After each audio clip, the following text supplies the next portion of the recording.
বাংলা সংস্কৃতি মূল যে ধারাটা তার থেকে আমরা অনেক দূরে। 7 সমুদ্র 13 নদীর অন্য পারে আছি, তৃতীয় একটা ভূমি। তো সেই কনটেক্সটে আমার মনে হয়েছে যে অচল আয়তন একটা চিন্তা খোরাক।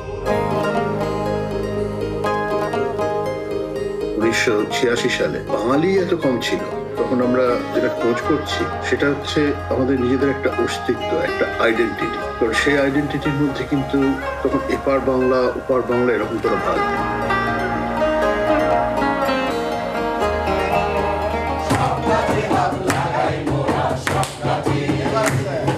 আমরা আগে বলতাম গ্লোবাল ভিলেজ, এখন বলি গ্লোবাল রুম। আমার আর থাকবার জো নেই।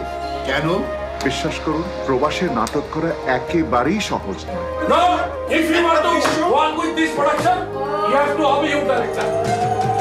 এখানে উলুধ্বনি আর আজান একসাথে যদি হয় তো তেড়ে আসবে না মারামারি করার জন্য। সবার জন্য পৃথিবী। আমরা যখন শেয়ার করতে চাই না, নিজে রাখতে চাই, তখনই সমস্যা।